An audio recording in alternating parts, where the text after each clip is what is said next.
네, 인공지능 진행자 에어와 함께 방송을 보내드리고 있습니다. 저는 인공지능 에어의 생각과 이야기, 내용들을 여러분들에게 인간의 관점에서 잘 전달해드리는 보조 인간 진행자 천연지능 김우성입니다. 오늘 오프닝에서 저작권의 경계선을 추적합니다라고 하니까 왠지 추적하는 시사 프로그램 같은 느낌이 듭니다. 저작권이라는 거는요, 스토리, 콘텐츠, 보이지 않는 또 보이는 유무형의 여러 가지 인간의 창작 결과물들에 대한 중요한 권리입니다. 이게 없으면 애써 만들어내는데 인정받지 못하거나 경제적인 보상을 받지 못한다면 창작이 위축되겠죠. 많이 노래를 만들고 이야기를 쓰고 그림을 그리고 웹툰을 올리고 뭐 여러 가지를 다 했는데 돈이 안 된다 생각하면 어떻겠습니까? 그걸 지켜주기 위한 기본적인 권리의 개념인데 이게 AI 시대에 돌아오면서 참 애매해졌어요. 요즘 AI 그림을 만들어서 웹툰 같은 걸 그린다라는 분들도 계시는데 그럼 이 그림은 이 사람의 저작권으로 봐야 되냐 아니냐 여러 가지 논란이 분분합니다. 도대체 저작권이 뭐길래 이렇게 중요한 걸까요? 네, 저작권은 피디님께서 말씀하신 인간의 사상이나 감정을 표현한 창작물에 대해 창작자가 갖는 독점적인 권리입니다. 만약 이 권리가 없다면 아무도 고통스러운 창작 활동을 하려 하지 않을 것이고 문화 발전도 없었을 것입니다. 네, 극단적으로 말하면 조용필도 없고요. BTS도 없을 수 있습니다. 블랙핑크도 없을 수 있겠네요. 그런 얘기이고 극단적인 얘기입니다. 그런데 내 얼굴 지브리풍으로 만들어줘 이런 거 해보신 분들 많죠. 워낙 한번 유행했었잖아요. 그때도 얘기가 나왔습니다. 갑자기 지브리 스튜디오라는 일본의 그 지브리풍의 만화를 만드는 회사에서 귀하께서는 저희 회사의 저작권을 위반하셨으므로 뭐 이렇게 해서 얼마를 보내십시오. 만약에 이런다면 얼마나 깜짝 놀랄까요? 법원이나 변호사를 통해서요. 물론 이런 걸 또 악용한 사기도 있을 수 있으니까 여러분 이거는 반드시 확인하셔야 된다는 거 제가 덧붙여 드리면서 얘기할게요. 그러면 정말 깜짝 놀랄 것 같습니다. 그래서 우리가 오늘 이야기를 좀 할 거고요. 어디까지는 내가 조금 AI를 통해서 즐기기도 하고 또 그런 것들을 내가 게시하거나 활용할 수도 있는데 여기에 이렇게까지 하는 건 안 된다 이런 것들에 대한 구체적 가이드도 전문가와 함께 얘기해 드리겠습니다. 창작자의 권리라는 것도 좀 개념이 궁금하죠. 이 개념 좀 더 설명해 주시죠. 네, 데이터에 따르면 저작권의 개념은 15세기 인쇄술의 발명과 함께 시작되었습니다. 하지만 당시에는 작가가 아닌 왕에게 독점권을 허락받은 출판업자의 특권에 가까웠습니다. 이후 1710년 영국에서 앤 여왕법이 제정되면서 비로소 권리의 주체가 출판사에서 저자 개인으로 옮겨왔습니다.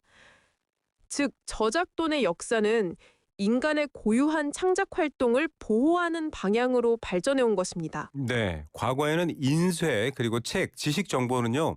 권력을 가진 사람이 혹은 그런 사람들만이 향유할 수 있었습니다. 그게 대중들한테 퍼져나가고 활성화되고 시장이 만들어지면서 각각 개인의 창작자, 글을 쓰고 이야기를 만들어내는 사람들을 보호하고 그 사람들의 권리를 조금 더 지켜주는 방식으로 변화해 온 거죠. 예, 그래서 사실은 인간이 핵심이다라고 생각할 수 있고요. 인간의 사상이나 감정이 중요하다라는 건 알겠습니다. 그렇죠. 지금 우리가 김소월님의 시를 읽어도 김소월이라는 그 개인 시인의 어떤 고뇌와 창작이 나를 이렇게 감동스럽게 하는구나까지는 알겠는데 만약에 AI를 활용해서 김소월풍의 시를 100개 만들어낼 수 있거든요. 이럴 때는 창작의 주체가 인간일까요? 아니면 AI일까요? 오늘 저희가 저작권 전문 변호사이자 분노사회라는 베스트셀러 작가로도 활동하셨던 분이죠. 여러 방면의 TV 출연도 많이 하시는 정지우 변호사, 정지우 작가님과 함께 이 복잡한 문제 이야기 한번 나눠보겠습니다. 그 전에 YTN 라디오 유튜브 보시면 나와 있는 색깔, 글자, 디자인 전부 다 저작권이 있습니다. 여러분 마구 퍼가시면 안 되고요. 저희도 허락받지 않은 글자체, 이미지 사용하지 않습니다. 그만큼 치열하고 어려운 부분도 많습니다. 제 목소리도 여러분 따지고 보면 저작권이 있거든요. 제 목소리 가져다가 복제하시면 안 됩니다. 자, 먼저 AI 관련된 가장 빠른 뉴스 에어드랍 시작합니다.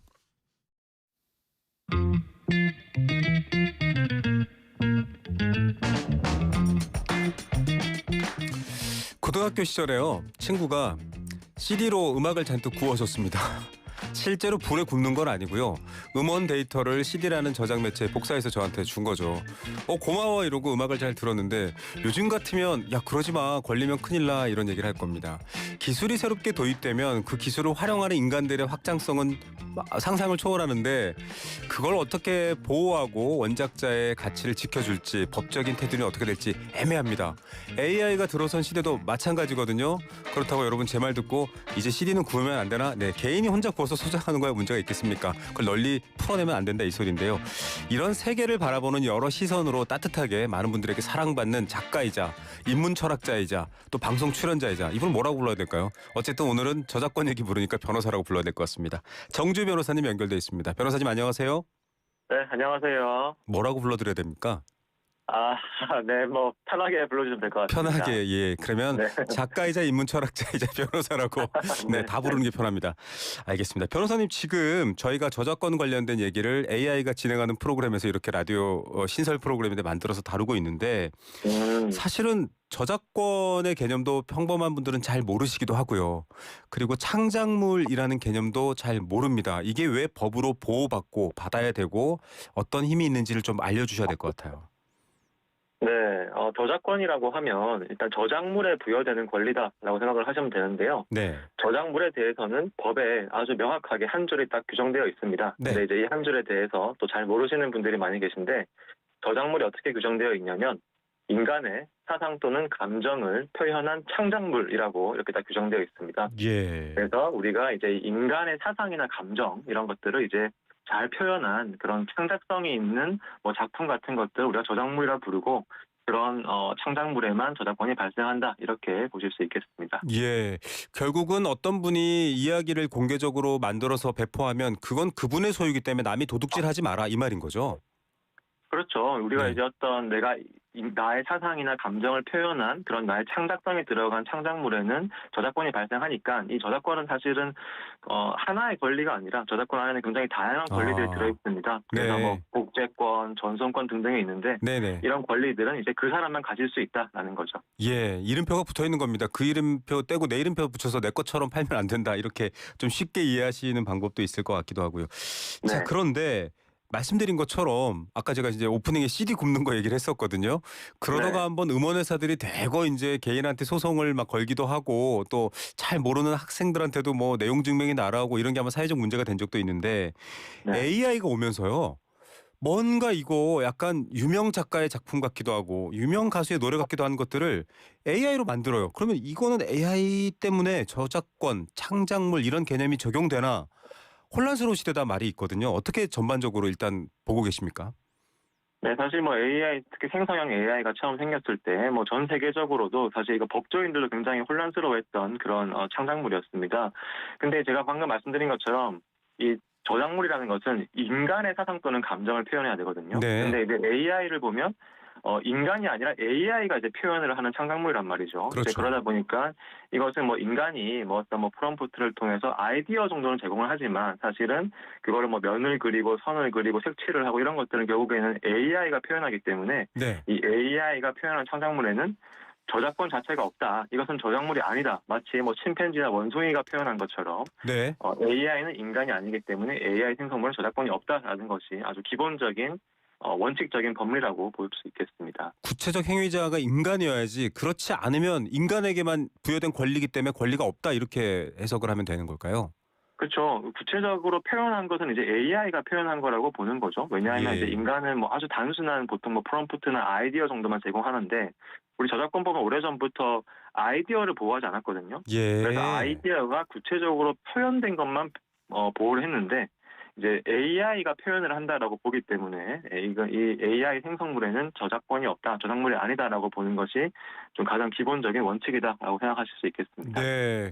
인간에서 구체적으로 표현되는 것. 저희 김세령 PD가 이 음악 오락 저널리즘이라는 신종 개념을 만들어서 사실 이런 토크 주제를 저희가 매번 3분짜리 음악으로 만들거든요. AI로. 가수도 있고 노래도 부릅니다.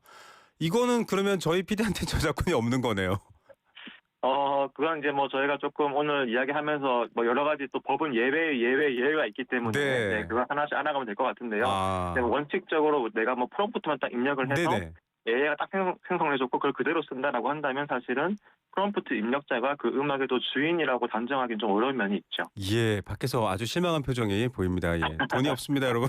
하지만 저희가 예고해드린 대로 스포티파이나 여러 유튜브 뮤직에 저희가 스트리밍은 뭐 저작권 없으면 어떻습니까? 여러분들이 3분 만에 이런 주제를 노래로 쉽게 받아들이시라고 저희가 올려드릴 테니까 기대해 주시고요. 변호사님, 작가님, 그러면 네. 궁금한 게 있습니다. 최근에 지브리 스타일로 얼굴 만들어줘가 굉장히 유행했잖아요. 저도 몇 개 만들어 봤습니다. 하면서 좀 찜찜했어요. 이거 일본에 있는 지브리 스튜디오가 이거 우리 저작권 위반했는 거 아니야라고 할 수 있는데 너무나 비슷해서요. 배경까지. 그런데 그런 경우는 결국은 저작권 침해가 아니다 이렇게 해석할 수 있는 거네요. 사실 이제 우리가 그 AI 생성물의 저작권이 없다는 것과 AI를 활용해서 다른 사람의 저작물의 저작권을 침해할 수 있느냐 없느냐는 별개의 문제입니다. 아, 왜냐하면 네. 우리가 다른 사람의 저작물을 침해를 할 때 꼭 뭐 저작권이 있는 방식으로만 침해하는 건 아니거든요. 내가 뭐 네. 그걸 불법 복제하는 것도 마찬가지인 것처럼. 네네. 근데 이제 지브리 스타일 같은 경우에는 사실 뭐 이것이 AI 생성물의 저작권이 없기 때문에 문제가 되는 것은 아니고 조금 다른 법례가 적용되는데요. 이제 지브리 그 스타일이라는 측면에 좀 주목할 필요가 있습니다. 아, 네. 우리가 이 스타일 자체는 또 저작권이 보호하지 않거든요. 생각을 해보면 뭐 스타일이라고 했을 때 뭐 모던 락 밴드 스타일, 뭐 헤비메탈 스타일, 뭐 인상주의 화풍, 뭐 무라카미 하루키 문체 이런 스타일들을 사실은 보호한다는 개념이 사실 좀 생각하기 힘들잖아요. 네. 이제 그러면 전 세계가 이제 굉장히 많은 스타일 분쟁을 넘쳐날 테고 그러다 보니까 저작권법에서도 사실은 스타일을 일종의 아이디어 영역으로 봐서 구체적으로 표현된 작품은 아니다라고 보기 때문에 뭐 지브리 스타일로 뭔가를 형성한다는 것 자체가 그것 자체만으로 저작권 침해라고까지는 좀 보기 힘들다라는 것이 또 일반적인 법리라고 볼 수 있겠습니다. 예. 하지만 지브리 스타일이 아니라 이를테면은 뭐 애니메이션에 등장하는 코난 또 뭐 여러 가지 생과치로 행방불명 이런 거에 나오는 캐릭터를 비슷하게 만들거나 그 캐릭터의 어떤 디자인을 구체적으로 좀 복제하거나 이런 것들은 안 되는 거죠. 그렇죠. 만약에 내가 너무나 잘생긴 미소년이어서 그 지브리에게 굉장히 어떤 나의 사진을 넣으면서 되게 이 사진을 통해서 지브리 스타일 이미지를 만들어 달라고 했는데 네. 하울의 움직이는 성에 나오는 그런 하울 같은 캐릭터가 나왔다 이러면 사실은 그냥 지브리 스타일만 훔친 것이 아니라 사실은 이제 그 어떤 지브리 스튜디오에서 구체적으로 네. 표현된 특정 캐릭터와 유사한 게 만들어지는 거거든요. 예. 그렇게 되어버리면 이제 침해가. 사실 실질적으로 유사해서 문제가 될 수 있는 것이죠. 예. 여러분 그래서 지금 네. 예, 유튜브로 들어오시면 인문 철학자이자 작가이자 변호사인 정주호 변호사님의 얼굴이 떠 있는데요. 예. 지브리풍입니다. 굉장히 미소년이시네요. 네. 이렇게 좀 근데 유튜브 뭐 제 얼굴은 뭐 넣었다가 뭐 실수로 어떤 그 지브리에 나오는 아저씨 네. 그 뭐 조연 이런 사람으로 나올 수도 아유, 있을 것 같은데. 아닙니다. 생가치로의 행방불명에 나오는 하쿠 같은 느낌이라고 네. 아유, 네. 칭찬드리겠습니다. 자, 뭐 아유. 저희한테 귀한 시간 주셨으니까요. 저희는 이렇게 출연자한테 아주 관대하게 예, 환영해 드리고 있습니다. 자, 그러면 감사합니다. 조금 더 네. 구체적인 얘기로 넘어가 보겠습니다.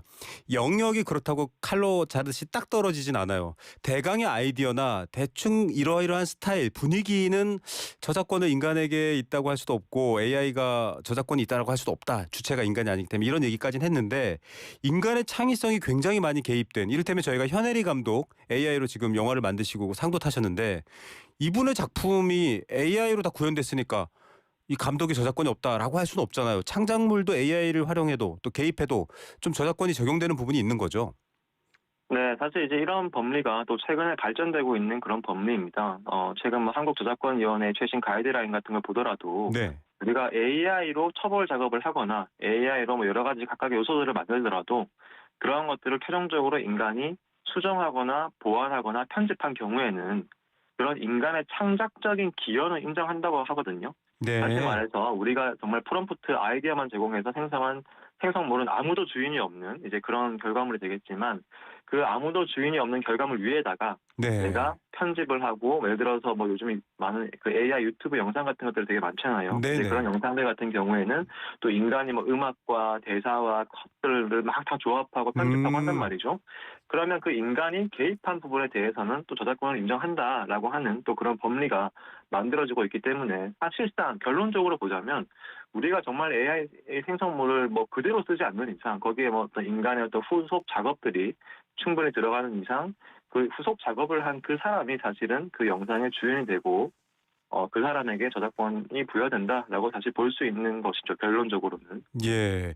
결국은 여러분 이게 어떤 법의 대상이 아직은 인간이잖아요. 보호받는 권리라든지 행위라든지 이런 게 이제 인간을 기반으로 하고 있는데 인간이라는 개념보다는 저희가 이제 앞에 변호사님하고 연결하기 전에 잠깐 청취자들한테 소개해드린 게 15세기 인쇄술 발명부터 저작권의 개념이 좀 시작됐는데 어떻게 보면 개인이 없던 시대잖아요. 신과 왕, 뭐 집단화된 백성 이런 게 있던 시대에서 구체적 개인들이 이제 뭐랄까 사회적으로 어떤 존재가 인정되기 시작한 그런 방식으로 저작권이 확대되어 왔다 이렇게 설명해 드렸거든요.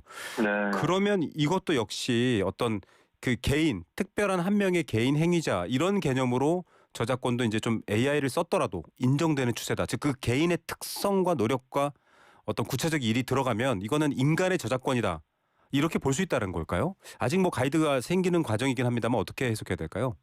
그렇죠. 저작권법은 아주 독특한 법리를 가지고 있는데 대부분의 우리 법들이라는 것을 보면 우리가 뭐 소유하고 있는 재산이나 신체나 이런 것들을 사실 보호하는 게 일반적이거든요. 예. 근데 저작권법은 아주 특수하게도 인간의 창작 행위를 보호합니다. 그래서 네. 그 특정한 인간이 창작을 했다는 것 자체를 굉장히 이제 또 중요하게 바라보고 그 창작에 기여한 여러 가지 어떤 노력들과 또 창작성과 특히나 이제 그 사람의 인격이라고 할 수 있는 뭐 그 사람의 성명이라든지 이런 것들을 굉장히 중요하게 보호하는 그런 법입니다. 네. 그러다 보니까 인간이 아니라 뭐 예를 들어 뭐 침팬지가 아무리 그림을 잘 그려도 네. 그 침팬지의 창작성을 보호하지는 않는 거죠. 대신에 어떤 인간의 어떤 그 특별한 개인성, 그로부터 도출되는 창작성을 보호하는 그런 법이라고 충분히 볼 수 있을 것 같습니다. 예, 아직 이게 법에 대한 부분은 좀 어려울 수도 있습니다. 법을 둘러싸고 있는 여러 개념 또 역사적 맥락 이런 것들을 포함한다면 지금 계속 반복적으로 설명해 주시는 지향점이 여러분들에게도 있으실 거고요. 뜬금없는 얘기지만 고등학교 때 아주 공부를 싫어하는 친구는 이렇게 팔이 날개를 뜯어서 이 사지선다 답안지를 왔다 갔다 하게 하면서 답안지를 체크했습니다. 그 인간의 행위가 아니기 때문에 빵점을 맞아도 본인은 맞은 게 아니다. 이건 파리가 맞은 거다. 예, 좀 제가 비약을 해봤습니다. 왜냐하면은 지금 변호사님 인터뷰에도 등장하는데 유명한 사진인데 원숭이가 이렇게 셀카를 찍었어요. 그 사실 굉장히 희귀하잖아요. 네. 비싸게 팔릴 수 있는 사진, 그러니까 내지는 뭐랄까요 NFT일 수도 있고, 근데 전혀 저작권이 존재할 수 없다 이렇게 설명하더라고요. 근데 언뜻 보면 사람들이 야 그거 비싸게 팔 수 있겠는데라고 생각할 수도 있거든요. 맞습니다. 그래서 우리가 뭐 이미 그런 사례들이 있죠. 그래서 예전에 뭐 인도네시아산에 갔던 영국 사진 작가가 이제 원숭이를 만나서 셀카 사진을 찍게 만들고 그 사진도 되게 유명해졌지만 사실은 우리가 저작권법적으로 볼 때는 원숭이의 창작성은 이 법이 보호하는 어떤 범죄는 들어가지 않고요. 네. 물론 뭐 동물권이나 뭐 동물보호법 같은 것들이 있지만 사실 이제 이런 것들은 저작권법이랑은 좀 별개의 법이다라고 생각할 수 있겠습니다. 예. 원숭이에게 뭐 바나나를 주고 그 사진에 대한 권리를 사올 수가 없습니다. 그 거래 자체가 동물과 인간 사이에는 성립이 안 되니까 그런 거고요. 야, 정말 좀 놀랍네요. 요즘 보면은 광고에 좀 찌푸리는 분들이 많으신데 보면 양산형 AI 쇼츠들이에요. 그냥 지나가면서 별거 아닌 것 같은데 뭐 이 아이는 이렇게 해서 키 컸습니다. 의사 옷 입고 나왔는데 가짜기도 하고. 그러니까 궁금한 게 있으면 있습니다. AI가 만들고 인간이 아이디어 정도만 제공하면은 저작권이 없다라고 하면 반대로 아이디어 정도만 제공해서 뭔가 사기, 가짜 정보 내지는 누군가를 혐오하는 행위 이건 역으로 처벌하기가 어렵다라는 거랑 비슷할까요? 아니면 좀 다릅니까? 근데 단순히 우리가 이제 그 영상에 저작권이 없다라는 것과 이제 그 영상을 뭐 어떤 누군가를 명예훼손하는 방식으로 네. 유포하거나 혹은 배포하거나 그런 식으로 이제 뭐 딥페이크를 하거나 이렇게 활용하는 것은 또 다른 차원의 문제라고 볼 수 있습니다. 네. 뭐 특히 예를 들어서 뭐 유명인의 어떤 사진 같은 것이나 영상 같은 것들을 딥페이크로 활용해가지고 그 사람인 것을 누구나 알아볼 수 있음에도 불구하고 뭔가 상업적으로 이용하거나 아니면 명예훼손하는 방식으로 이용했을 경우에는 뭐 퍼블리시티권 침해라든지 또 다른 불법 행위들이 얼마든지 네. 있거든요. 그렇네요. 그렇기 때문에 단순히 뭐 이것이 저작권이 없으니까 아무리 어떤 혐오적인 일들을 해도 된다 이런 것들은 아니고요. 다만 이제 어떤 이 영상의 뭐 주인이 아니냐 이런 것들을 이제 바라보는 게 저작권 침해 문제라면 아. 그로 인해서 생기는 여러 가지 파생 효과들은 또 다른 불법 행위로 충분히 이어질 수 있다는 점도 좀 기억하면 좋겠습니다. 네, 여러분 보호해주는 저작권의 문제에서는 아이디어만 내서 그걸 AI를 통해서 만든 거는 저작권을 보호하고 저작권을 지켜주는 권리 차원에서는 없지만 이걸로 누군가를 해치는 행위는 거기에 해당하는 법률로는 엄연히 처벌받습니다. 오늘 저희 방송 듣고 이거 뭐야 그럼 인간이 아니면 괜찮은 거야라고 반대급부로 생각하시면 엄벌을 받으실 수 있다라는 거 다시 한번 꼭 지금 실제로 그런 범죄가 일어나고 있으니까 여러분들 처벌도 받고 있고요. 그럼요. 예를 들어서 우리가 어떤 사람의 면전에서 막 욕을 하고 주위 사람들이 막 들으면 그것이 모욕죄로 처벌되지만 내가 욕에 대한 저작권을 가지고 있는 건 아니잖아요. 아, 네. 그런 것처럼 내가 꼭 어떠한 행위가 그것에 대한 저작권이 있어야만 나의 범죄 행위가 되는 것이 아니라 그 맥락들이 여러 가지 방향에서 또 이제 그것이 다른 불법 행위가 될 수 있다는 점은 상당히 보편적인 그런 또 생각이다라고도 생각할 수 있겠습니다. 네, 역시 작가님이셔가지고요. 욕에 대한 저작권이라는 개념이 아주 신선하게 다가왔습니다. 내가 저작권은 없는데 한마디 할게 이러면서 욕하실 수도 있을 것 같고요. 그럼요. 네, 알겠습니다. 결국은 저작권 전문가이시기도 하지만 뭐 분노 사회를 비롯해서 많은 또 사람들에게 도움이 되고 사랑받아온 이야기, 글을 쓰시는 작가이시잖아요. 창작자로서 지금 AI가 이렇게까지 인간 사회에 침투하고 있는 현상 바라볼 때 그 변화라든지 어떤 특징적인 측면에서 바라보시는 장면이 있으실 것 같아요. 어떻습니까? 사실은 저를 비롯한 많은 창작자들, 작가들이 굉장히 AI 속도에 좀 많이 놀라고 있는 것도 사실인 것 같습니다. 예를 들어서 저만 하더라도 좀 글을 잘 쓰고 싶어서 거의 10년, 20년 동안 매일 글을 써왔다면 네. 이제 우리가 자기의 생각을 전하거나 표현하기 위해서 AI를 통해서 충분히 또 자기 생각을 다듬기 너무 쉬워진 또 그런 시대잖아요. 네. 또 이제 그런 어떤 시대적 격차에서 오는 또 약간의 또 당혹스러움도 또 느껴지는 시대이긴 하지만 저는 동시에 또 한편으로 보자면 또 약간 자기 표현력이 부족해서 자기 이야기를 충분히 전할 수 없었던 많은 분들도 자기 이야기를 좀 더 조리 있게 전할 수 있는 여러 도구가 생겼다라는 생각도 많이 들고요. 또 우리가 이 기술의 발전이라는 것은 또 무작정 거부하거나 막을 수만은 없기 때문에 또 그 시대 안에서 또 활용할 수 있는 건 어떻게 활용을 하고 또 어떻게 또 공존할 수 있는지도 많은 고민을 또 해나가야 되는 그런 시대인 것 같습니다. 네, 문화 현상이라든지 인간의 마음, 인간의 어떤 행위 이런 것들을 분석해내는 글을 또 오래전부터 많이 써오셨잖아요. 그래서 최근에 YTN 라디오랑도 엊그저께인가요? 이제 영포티 얘기했지만 네. 그거 이미지 저도 봤는데 살짝 제가 40대여서 그랬는지 살짝 기분 나빴던 게 예. AI로 만들었는데 아니 배가 왜 나옵니까? 배 안 나온 40대도 많은데요. 꼭 배가 튀어나와 있더라고요. 근데 이제 네. 그런 것들을 보면 앞서 지금 변호사님 말씀하셨던 것처럼 개인의 표현 역량이 굉장히 늘어나고 표현 못했던 분들에게는 표현의 수단이 생기는 거지만 인간이 기술을 꼭 우호적으로 쓰진 않잖아요. 어떤 혐오 행위라든지 이런 방식으로 또 많이 쓰게 되는 건 또 부작용이 아닌가 이런 걱정하시는 분들도 있을 것 같아요. 정답이 있는 질문은 아닙니다만 어떻게 해석해야 될까요?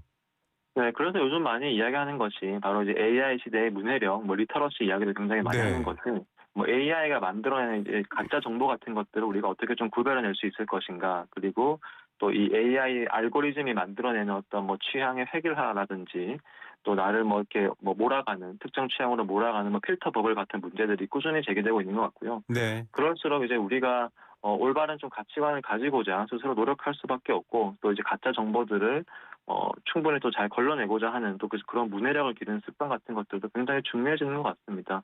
예. AI에 대한 의존도가 높아지면 높아질수록 사실 나의 가치관, 나의 시간이 어떻게 써야 될지 어떻게 쓰이는지 점점 더 모르게 되어가는 것 같거든요. 예. 그럴수록 우리가 스스로 사고하는 능력, 또 이 AI의 수많은 생성물의 범람 속에서 정말 내가 생각하는 가치 있는 것들을 어떻게 또 접해갈 것인가라는 그런 고민들을 매일매일 해야 되는 것이 아닌가라는 생각이 듭니다. 가장 중요한 말씀이신 것 같고요. 저희도 늘 프로그램에서 하는 얘기인 것 같습니다.